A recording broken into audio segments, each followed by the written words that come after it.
Vou aqui fazer uma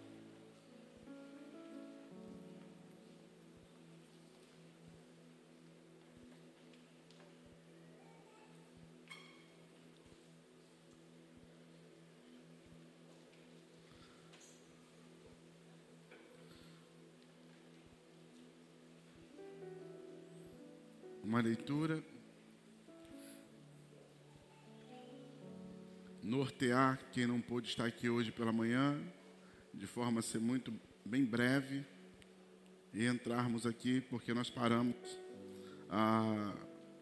quando chegamos no equilíbrio, ok? Então a gente volta ao livro do Esdras, ou de Esdras, né? Do Esdras é muita intimidade. Capítulo de número 3, versículo de número 10. Quando os construtores lançaram os alicerces do templo do Senhor, os sacerdotes com suas vestes e suas trombetas, e os levitas, filhos de Asaf, com símbolos, tomaram seus lugares para louvar o Senhor, conforme prescrito por Davi, rei de Israel. Com louvores e ações de graças, cantaram responsivamente ao Senhor, ok? Juntos. Ao Senhor, Ele é bom, o seu amor a Israel dura para sempre. E todo o povo louvou o Senhor em alta voz, pois haviam sido lançados os alicerces do templo do Senhor. Mas muitos dos sacerdotes, levitas e dos chefes das famílias mais velhos, que tinham visto o antigo templo, choraram em alta voz quando viram o lançamento dos alicerces desse templo. Muitos, porém, gritavam de alegria. Não era possível distinguir entre o som dos gritos de alegria e o som do choro, pois o povo fazia enorme barulho e o som foi ouvido a grande distância. Hoje pela manhã nós ministramos uma palavra até um pouco extensa, porque entendemos que era necessário.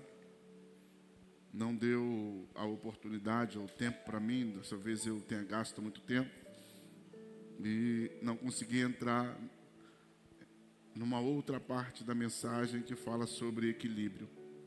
O texto que está diante de nós é um texto da reconstrução do templo de Salomão. De forma breve eu quero só recapitular alguns pontos para você se basear e se bussolar e nós caminharmos para aquilo que Deus tem para nós nesta noite. Eu só tenho 34 minutos, é isso? É isso mesmo? Eu acabei de ler o texto, já perdi 15 minutos? Quem está aí não gosta de ouvir a palavra, não?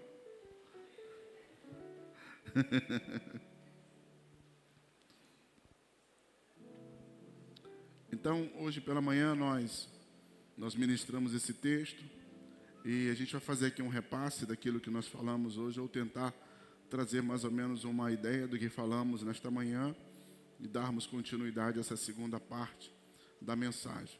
O texto que está diante de nós está no livro de Esdras, capítulo de número 3, 10 em diante, e fala sobre a reconstrução do templo de Salomão. Essa reconstrução, ela se dá depois de 72 anos aproximadamente, ou um pouquinho mais, um pouquinho menos.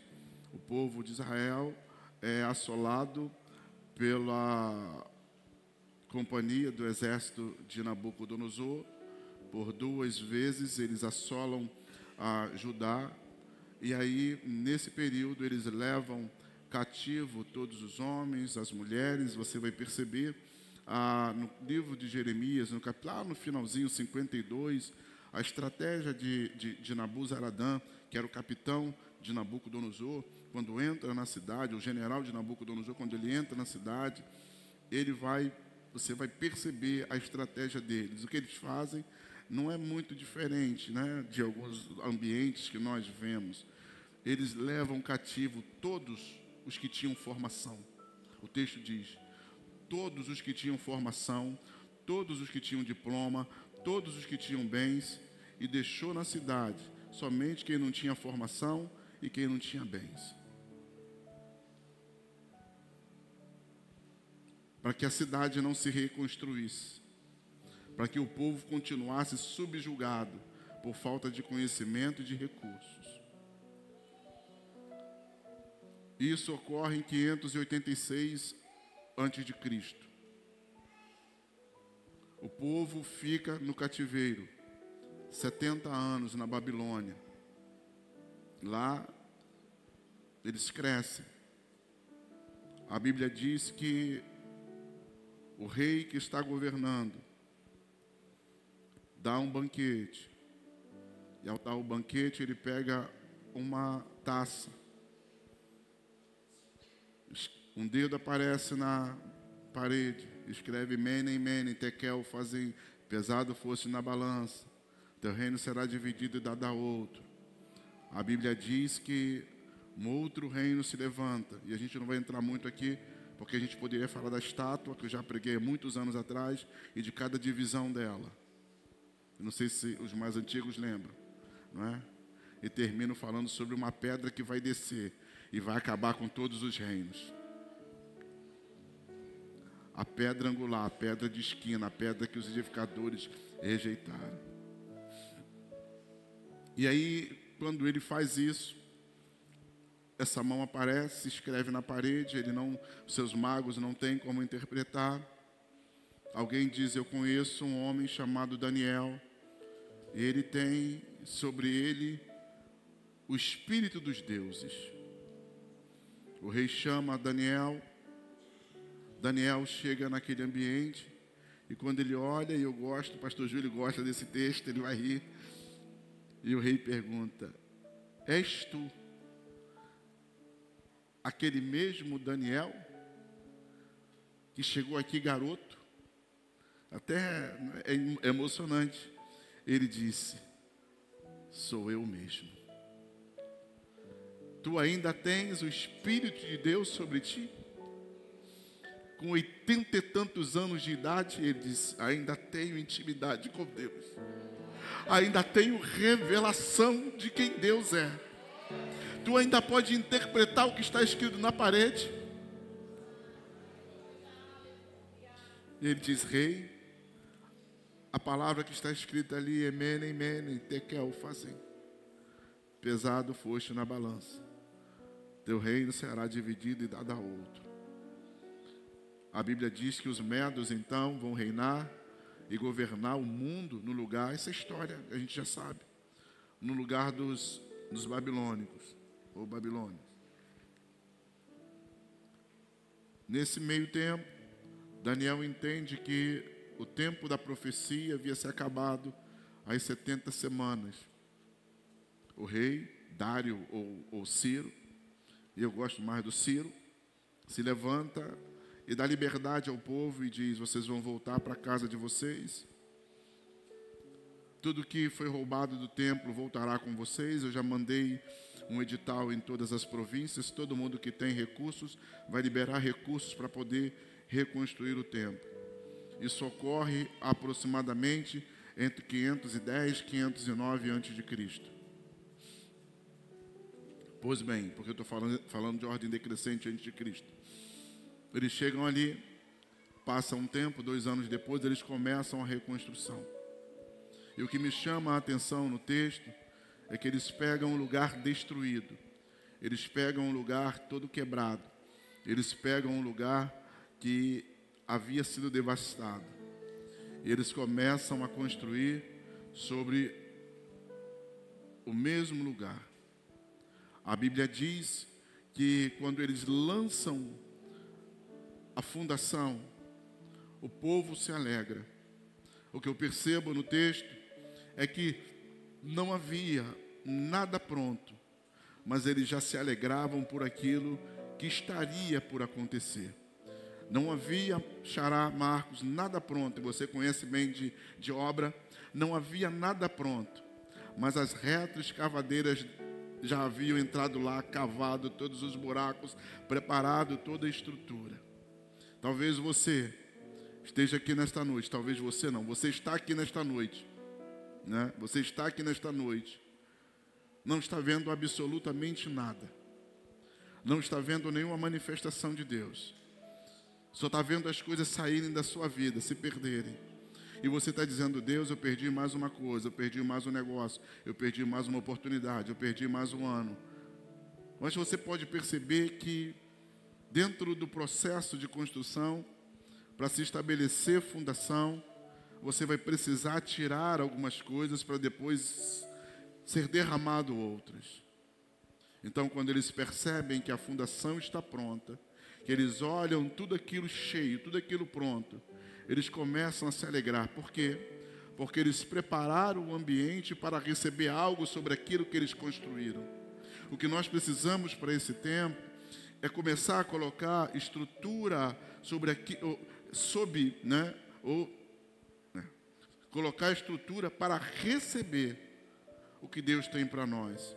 Alguns de nós ainda não recebemos aquilo que Deus tem, porque nós não criamos a estrutura correta, o ambiente certo, para receber aquilo que Deus quer. Então eles não tinham nenhuma parede erguida, nenhum teto colocado, não tinha nenhum acabamento, eles só tinham a estrutura.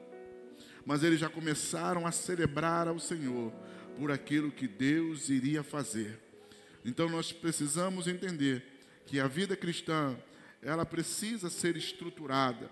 A vida cristã, ela não pode ser uma vida emocional. A vida cristã, ela precisa ser pautada em fundamentos. Fundamentos da fé. Nós precisamos entender para onde estamos indo e o que estamos fazendo aqui. Nós percebemos nesse tempo que há muita emoção e pouca fundação. Então esses homens, esse povo, eles começam a se alegrar. E eles se alegram porque eles acabam uma etapa da vida. Eles preparam o ambiente para receber algo. É uma mãe que vai, é uma família, né? Um pai e uma mãe que vão receber um filho, uma criança. E eles preparam todo aquele ambiente. A criança ainda não chegou, a criança ainda não veio. Mas quando se sabe que a gravidez foi estabelecida, agora tudo vai girar em torno daquele ambiente. Um ambiente agradável, um ambiente saudável, um ambiente todo preparado para receber aquela bênção. Então nós precisamos preparar o ambiente para receber aquilo que Deus tem para nós. E quando uma vez, ainda não vendo o que vai acontecer, mas se já colocamos o alicerces ou os alicerces, é um momento, é um motivo, é uma oportunidade que temos de nos alegrarmos no Senhor, porque uma vez os alicerces prontos, é mais rápido de levantar as paredes, é mais rápido de colocar o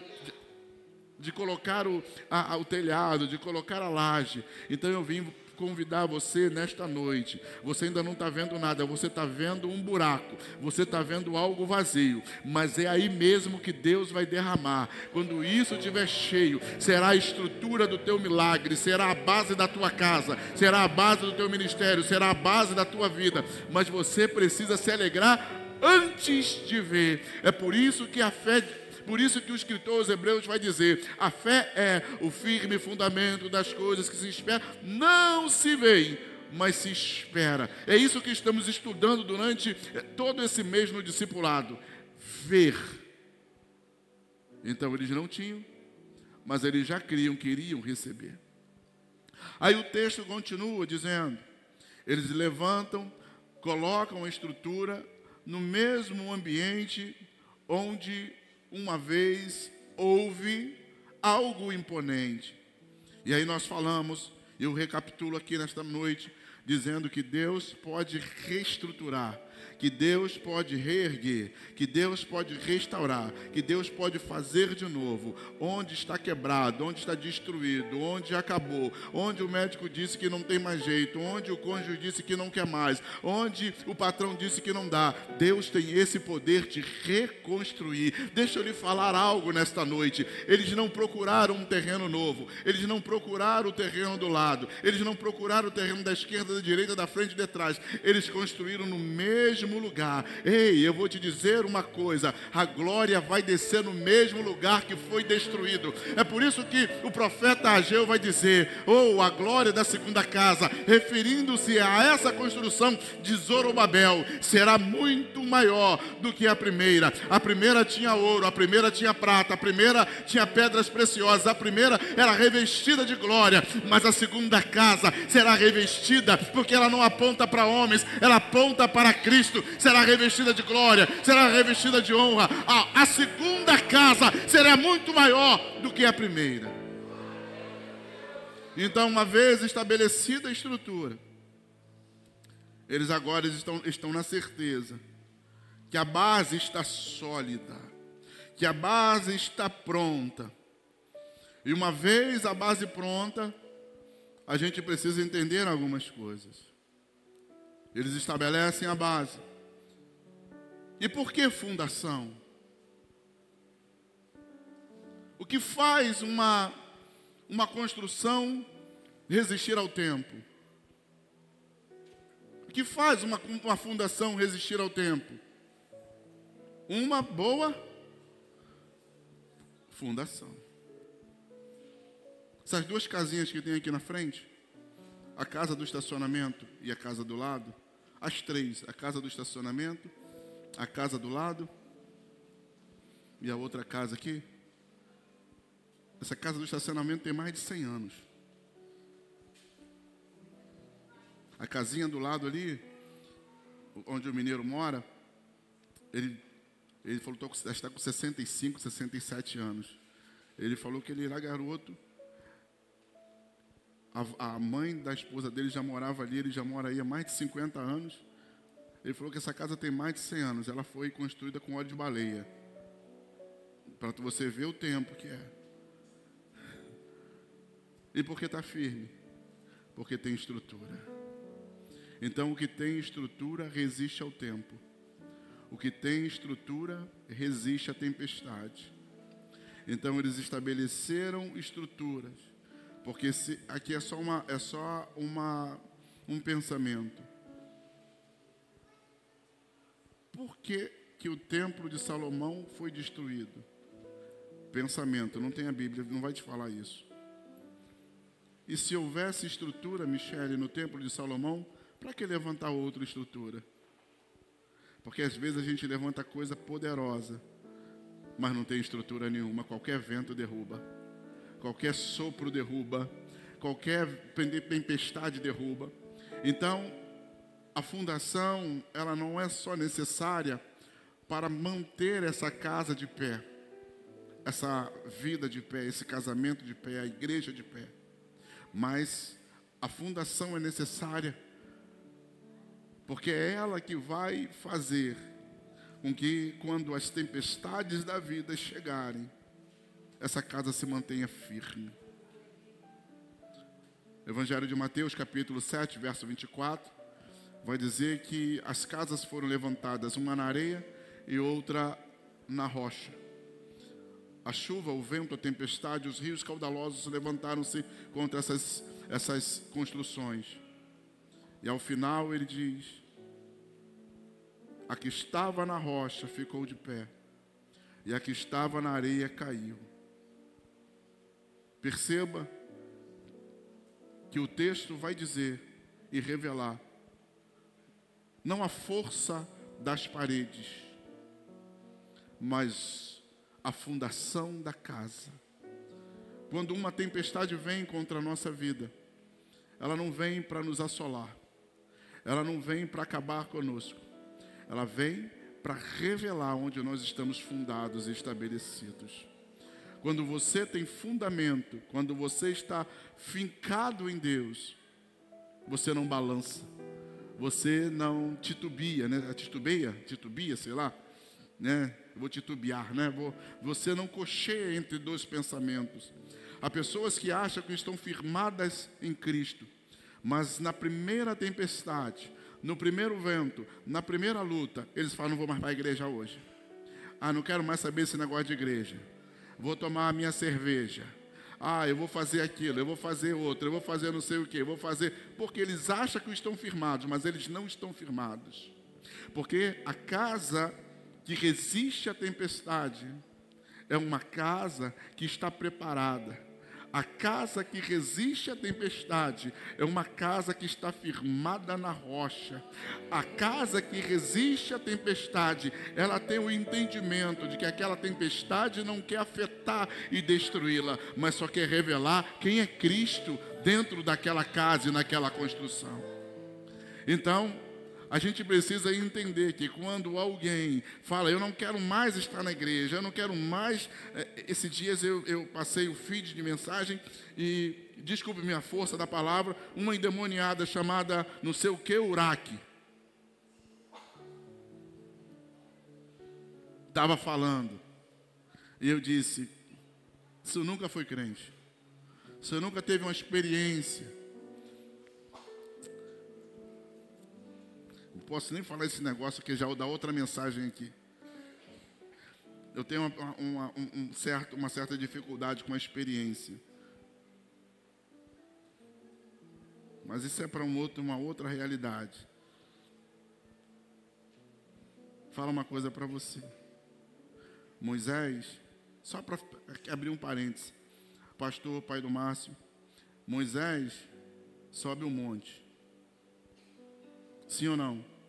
40 dias lá em cima, rosto reluzente, fala com Deus. Ele teve experiência, sim ou não?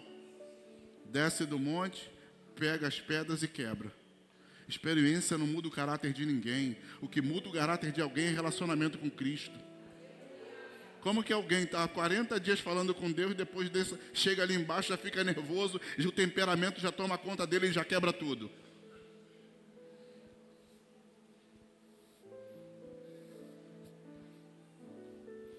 Então a tempestade, ela vem para revelar onde nós estamos firmados.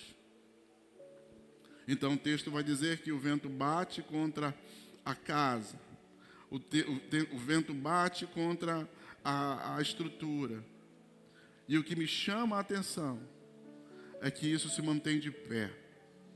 Então a Bíblia vai dizer que eles começam a se alegrar por aquilo que iria acontecer.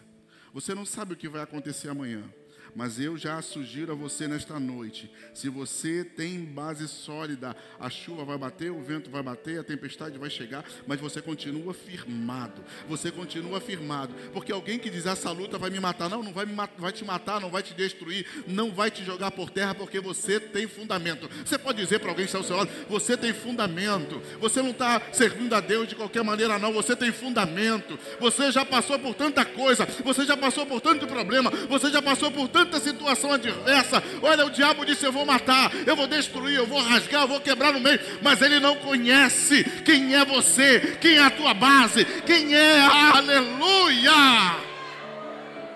firmados na rocha. E nós temos essa base. A nossa confiança não está na estrutura que nós levantamos. Alguém olha essa igreja e diz, que igreja bonita, que igreja não sei o quê, mas a nossa confiança não está na estrutura. É aquilo que Davi diz, a nossa confiança está no Senhor. Se a sua confiança não estiver nele, o que você construiu cai. Se o seu casamento não estiver nele, o que você construiu acaba. O vento deteriora, a tempestade vem, o tempo destrói. Mas se você estiver nele, se o seu casamento estiver nele, se a sua casa estiver nele, os dois ficam velhinhos, de cabeça branca ou sem cabelo, de dentadura ou sem dentadura, com um dente só, mas eles continuam se amando, eles continuam se beijando. Por quê? Porque não é o que construíram, mas é a base que está lá. Tem base firme aí nessa noite, tem alicerce forte nessa noite. Então você vai perceber que quem não tem alicerce, quem não tem base, qualquer vento diz, estou fora da igreja, não quero nada com o evangelho. Você vai perceber que toda pessoa que se afasta de Cristo é porque nunca teve fundamento, nunca teve base. Então é necessário cavarmos para que a base seja estabelecida. E uma vez que a tempestade... O que eu amo nisso, Adriano, sabe o que é? É que a tempestade vem, Camila, e a casa não pode mudar de lugar. O que me chama a atenção, Charles, é que a casa está fundada, está estabelecida, fincada, e ela não pode dizer, como eu fiz hoje pela manhã, pegar as suas sapatas, levantar as suas sapatas do chão e dizer, eu estou saindo, eu estou indo para outro lugar. Porque está firmado, está fundado, está fincado e não pode se mover. Eu disse também hoje pela manhã, por que alguns voam e outros não voam? Ah, pastor, porque um tem asa e o outro não tem. Não. É, isso aí.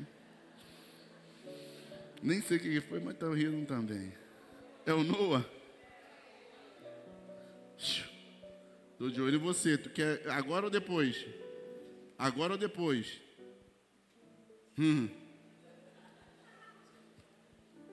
Aí ele fala, vou falar com meu pai. Eu falei, põe tu e teu pai, os dois juntos.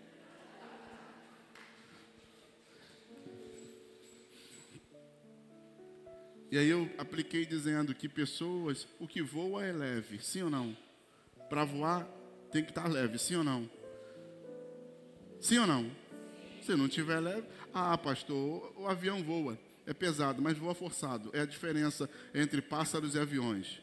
Um voa naturalmente, o outro voa forçado. Tem muita gente que está voando, mas está voando forçado. Já o pássaro é o DNA dele, é a estrutura dele. Ele voa, porque ele foi gerado para aquilo. Mas alguns voam, e voam fácil, e sobem rápido, porque eles não têm estrutura nenhuma. Alguém já soltou Maria Choca? As crianças de hoje não sabem nem o que é isso, né? Direto do fundo do túnel do tempo.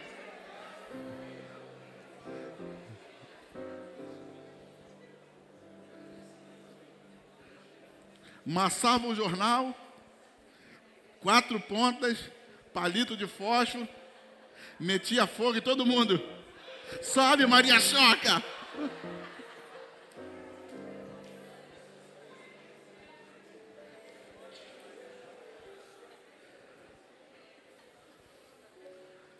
E você vai ver por que subia rápido. Leve, não tem estrutura.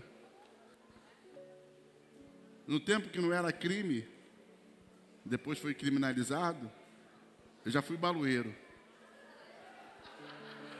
Já fiz balão. Papel, folha 40 quilos para fazer balão. Cortava ao contrário, botava barbante para poder não estourar. Fizemos um balão. Vamos fazer um de 12 gomos. Fizemos um de 12 gomos, um peão. Botamos do lado dentro da casa do meu cunhado. Não sabíamos o peso da bucha. Falamos, vamos fazer uma cangalha.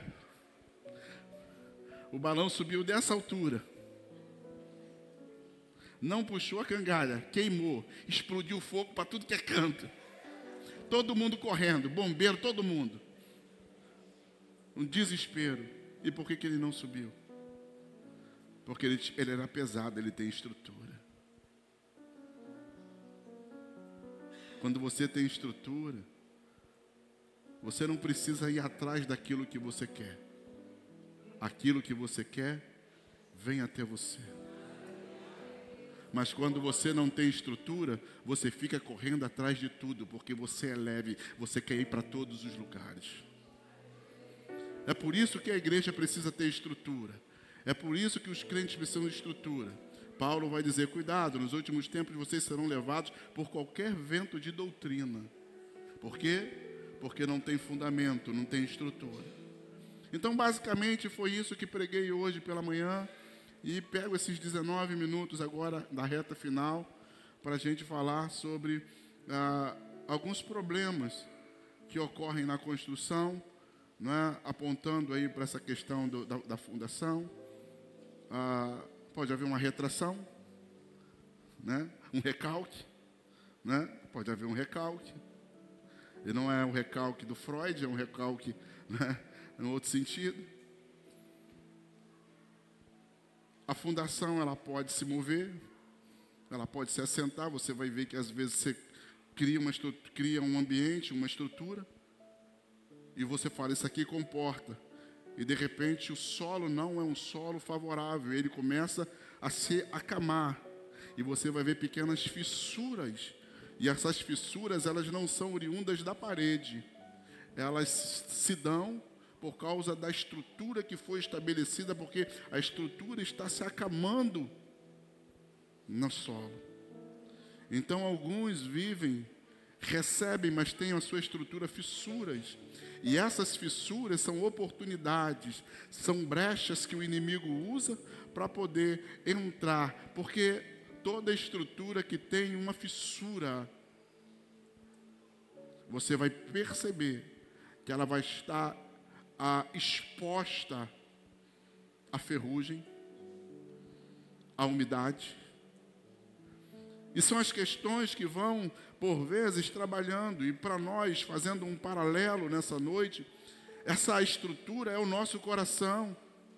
É por isso que muitas vezes nós ficamos amargurados, é por isso que muitas vezes nós ficamos tristes. Por quê? Porque Satanás não quer a nossa carne, ele quer o nosso coração. O que Deus vê em nós? Não, quando Deus olha para nós, ele vê o quê? Ele vê o nosso? Ele esquadrinha o nosso coração. Então Satanás, ele está sempre trabalhando, porque nessa construção, por vezes, há fissuras, e ele vai colocar amargura, ele vai colocar rancor, ele vai colocar ódio. Para quê? Para que você perca a essência daquilo que Deus estabeleceu em você. Então há pessoas que estão desequilibradas. E quando eu falo desequilíbrio em todos os níveis, em todas as áreas. Uma fundação desequilibrada, uma construção que não tem um equilíbrio na sua fundação, ela está... Como é que fala a palavra? Não, ela é sujeita, vou botar a palavra sujeita, ela está sujeita a cair. Ela fica vulnerável.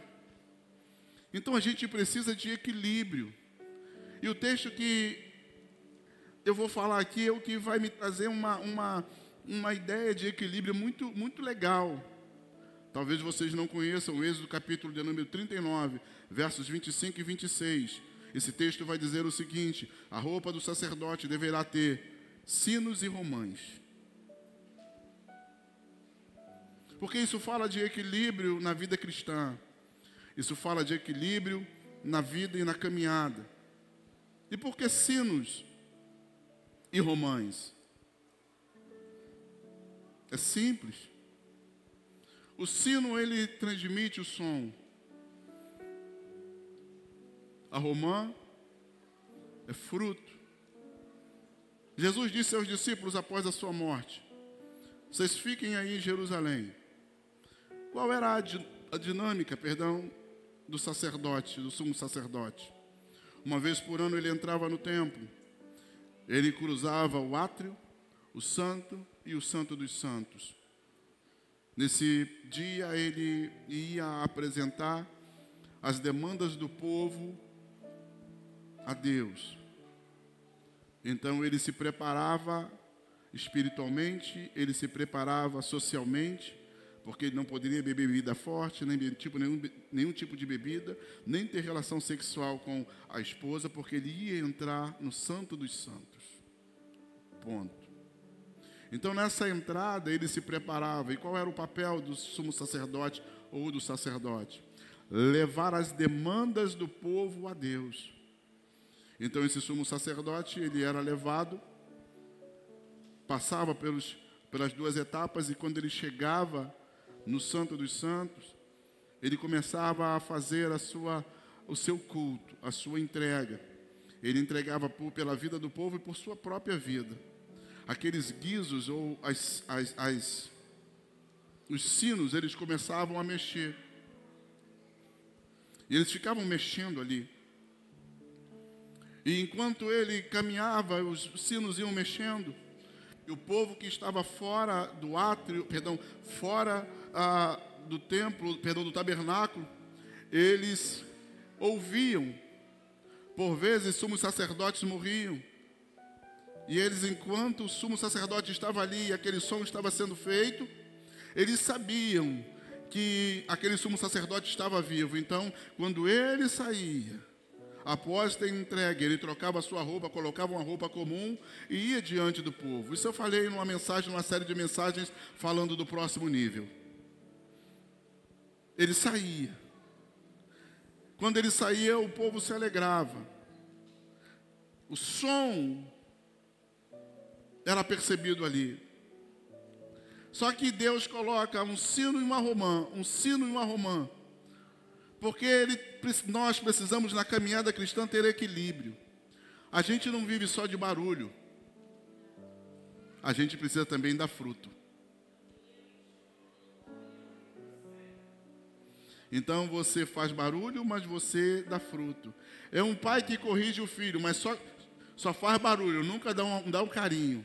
Você vai ter um problema nessa criação, porque falta equilíbrio. É um marido que só grita com a mulher. Você vai ter um problema, porque vai ter um que não vai gritar. Então a gente precisa de equilíbrio na vida.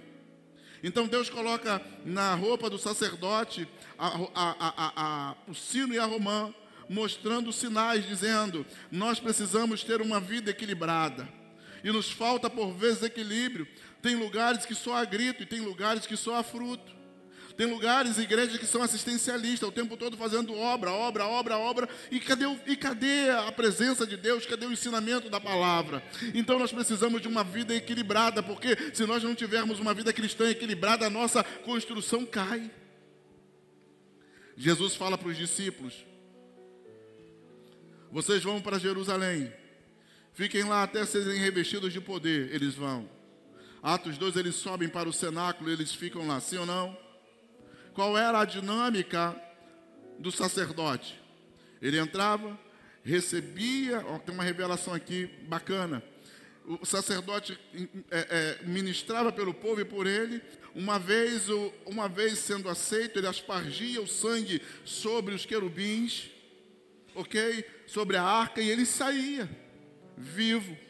E a certeza que o sangue bateu, Roberta, lá sobre os querubins, e o sacerdote foi aceito, ou o sacrifício foi aceito, era o som que saía do tabernáculo. Então Jesus disse: vocês vão para lá, pega aí, Gugu. Vocês vão para lá, pega aí, Bruno, e vocês fiquem lá, até que do alto sejam revestidos de poder. Ele morre, ressuscita, ele passa o tempo dos 40 dias, dos 50 dias do Pentecoste, ele vem. E aí eles estão lá, e daqui a pouco a Bíblia diz que vem um. O som era a resposta de Jesus aos discípulos, dizendo: o sacrifício foi aceito. E a Bíblia diz que ele desce e distribui dons às romãs. Então a gente precisa ter uma vida de sacrifício. A gente precisa ter uma vida equilibrada. Não é só porque eu tenho um dom, porque eu prego, porque eu canto, porque eu oro, porque eu profetizo. Mas além disso, desse sino que faz o som, você precisa ter o fruto. Os dois precisam andar juntos, uma vida equilibrada. E o que nos falta na igreja é o que a gente ouve. Tem muito sino e pouco fruto. Tem muito sino e pouca romã. Tampa na romã. Você vê fulano. Fulano tem sino, fulano prega. E a romã?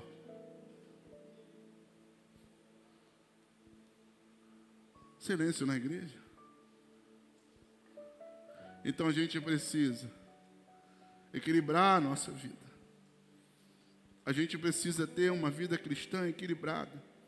Porque se nós não tivermos equilíbrio, nós vamos perder o que Deus tem para nós. Fala para quem está ao seu lado: equilíbrio. Equilíbrio na construção. Equilíbrio na fala, equilíbrio. Eu já disse isso a você hoje aqui pela manhã. Esse que vos fala já foi bem desequilibrado em determinado momento. Eu reconheço isso. É bom quando você reconhece algumas coisas. Você pergunta a alguém, não estou bem, está tudo bem. É desequilíbrio, porque ninguém está bem o tempo todo. E aí o corpo precisa fazer o quê para se equilibrar? Uma homeostase.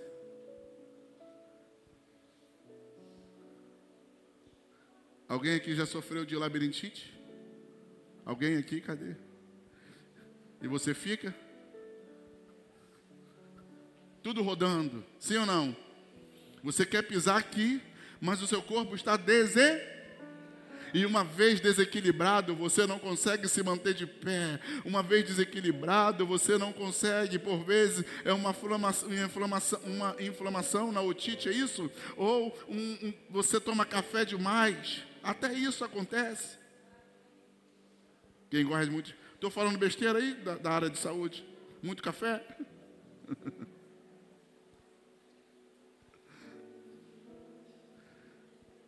Então a gente precisa ter equilíbrio. Fala para mim, equilíbrio.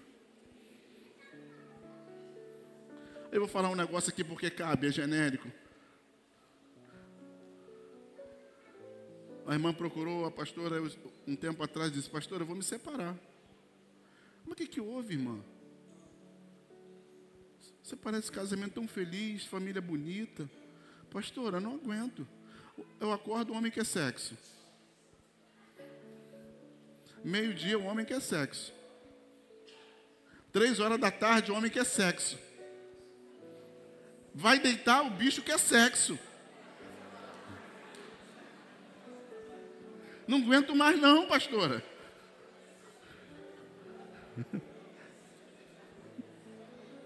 Eu estou sentindo alguns com inveja. Eu estou sentindo alguns, ai, Jesus. Como é esse negócio, Jesus?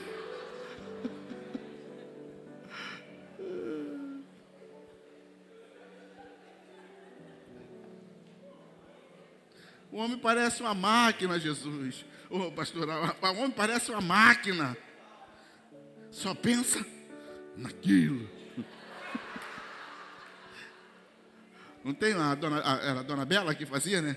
Só pensa naquilo. Falta de equilíbrio. Então a falta de equilíbrio, ela pode estar em qualquer momento, em qualquer situação. O que a gente precisa, que era o outro ponto que a gente está desenvolvendo aqui, que faltou? Uma vida equilibrada. Às vezes você está construindo, mas a sua vida financeira não é equilibrada. Por que alguém entra num processo de depressão? A gente não tem o conhecimento profundo. Mas porque alguma coisa está fora de equilíbrio. Por que alguém fica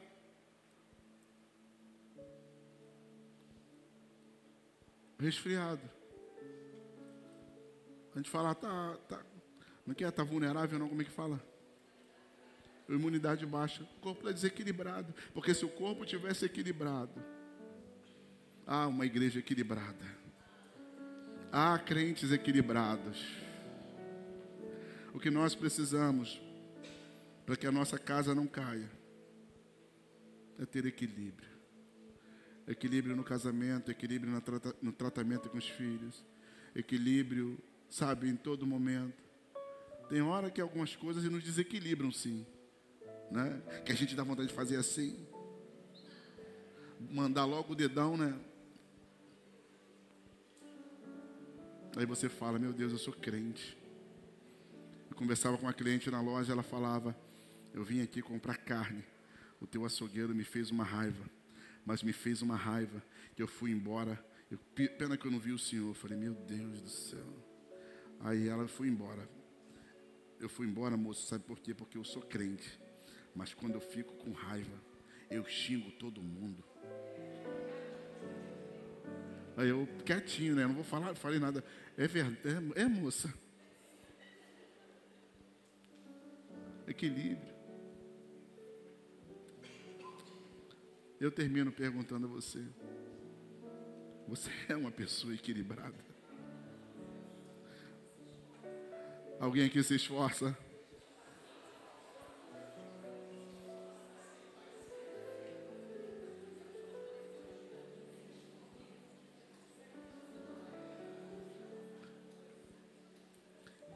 Então, na construção que a gente está fazendo, e eu estou falando da nossa vida, a gente precisa fechar as brechas do nosso coração.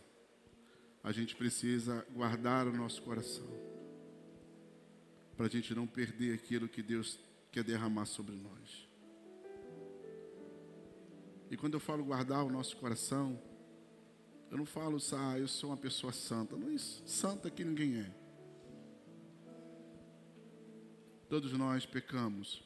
Somos pecadores remidos ou redimidos. Mas somos pecadores. Ponto. O que faz Adão perder o reino dele? Você já pensou sobre isso? O que faz Adão perder o reino? Gênesis 1, ele vai falar: façamos o homem a nossa imagem e semelhança, segundo a nossa semelhança. Faz o boneco, entre aspas, o boneco de barro, sopra sobre ele, aí ele é alma vivente, sopra o zoe nas narinas dele, ele vira o poderoso. Aí ele fala no 28: sujeita, governa e domina, domina, sujeita e governa. Tudo isso aí é teu. Ele tinha fundamento. Ele tinha fundamento. Só não pode comer daquela fruta ali, tal, ok? Ok. Ele vai e come, e quando ele tira Deus da vida dele, que Deus não é mais o fundamento, ele perde o pequeno reino. Ele perdeu o pequeno reino, Douglas. Porque Deus falou: eu tenho um reino, eu sou grande, eu tenho um reino. Já que você é minha imagem, minha semelhança, eu também vou te dar um reino. Reina aqui, ó. Por isso a Bíblia vai dizer que a terra Deus deu aos filhos dos homens para que eles possam reinar e governar. Então Deus dá a terra ao homem. O homem tem o governo porque ele tem a base, e a base dele é Deus. Uma vez que ele come do fruto, ele remove a base que ele tem. E quando ele remove a base, ele perde tudo o que ele tinha. A Bíblia diz que Deus desce no jardim e ele procura o homem. Adão, onde você está? Os pregadores vão dizer que ele não está procurando um espaço geográfico, porque os olhos do Senhor passam por toda a terra, e a gente sabe que um dos atributos de Deus é a onisciência, saber de tudo. Mas estudando essa palavra e esse texto, eu percebi algo. O que Deus está procurando? Sabe o que Deus está procurando? O que Ele falou na formação do homem. Façamos o homem à nossa imagem e à nossa semelhança. Quando esse homem come do fruto, ele perde o reino, ele perde a estrutura e ele perde a semelhança. Deus descia porque ele via no homem ele mesmo, e agora ele não pode ver no homem ele mesmo, e por isso ele está procurando: onde está a minha imagem?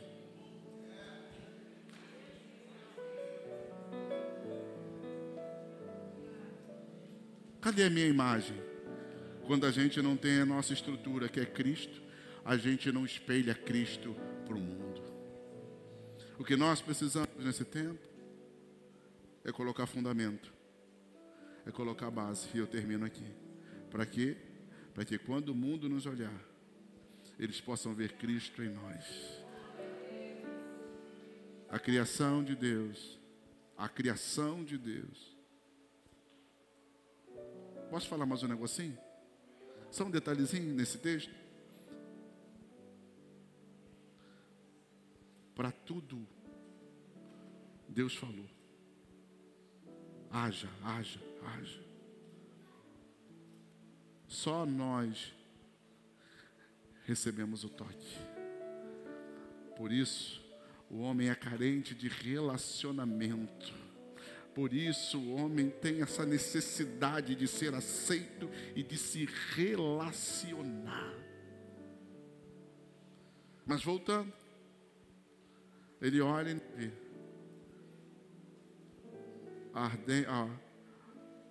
Estão esperando aí a manifestação dos filhos de Deus. Essa geração está esperando a manifestação de Deus na tua vida, na minha vida e na nossa vida. Mas isso só acontecerá se nós tivermos fundamento, se nós tivermos equilíbrio, se nós tivermos o sino, mas também tivermos a romante. Porque mostre-me tua fé, que eu mostrarei as tuas obras. A fé, sino, obras, romãs. E as romãs vão apresentar para quê? Gálatas 5. E o fruto do Espírito é paz, bondade, longanimidade, amor, temperança. Paulo vai dizer em em 1 Coríntios capítulo de número 13. Ainda que eu, ao Renato Russo, pega lá e faz a música e todo mundo, pô, Renato Russo, não é a Bíblia, meu filho. Os músicos, por gentileza, para a gente terminar. Ele vai dizer, ainda que eu fale a língua dos homens e dos anjos, se não tiver amor, serei como símbolo que soa. O que ele está falando? Ele está falando sino que soa. E o amor é fruto do... Ele está dizendo, não adianta eu soar se eu não tiver fruto. Eu preciso soar, mas eu preciso ter, ou retinir, né? Mas eu preciso ter fruto. O que a igreja precisa é ter uma vida equilibrada. O que nós precisamos como servos de Deus é ter uma vida equilibrada. E como se tem uma vida equilibrada, concluo, Cristo sendo a base. Cristo tirando todos os entulhos e coisas do mundo e colocando o fundamento certo. Eu termino dizendo, a pedra que os edificadores rejeitaram, esta é a pedra de esquina. Quem conhece de obra, vai ali no desterro e dá uma olhada. Vou falar o desterro que é o mais próximo aqui. Dá uma olhada. Você vai perceber que na construção do desterro, você vai rodar ali em volta dela e você vai achar uma pedra branca, diferente das demais pedras. Aquela era a pedra de esquina que os edificadores, qualquer construtor colocava para poder dar o arranque na construção. Eles colocavam uma pedra de esquina, os engenheiros da igreja estão aí, e eles colocavam, esquadriavam aquela pedra e dali partia a construção, porque eles tinham que ter um norte, uma fundação. Todo crente que não tem Cristo como a sua fundação, ele se perde na sua caminhada. Fica de pé, por gentileza.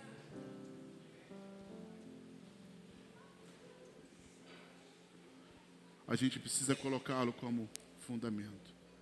Eu quero orar. São 21 horas e 27 minutos. Estamos 3 minutos ainda dentro do nosso tempo. Eu vou orar por você. Essa não é uma palavra que você vai precisar vir aqui à frente. Essa é uma palavra para você pensar.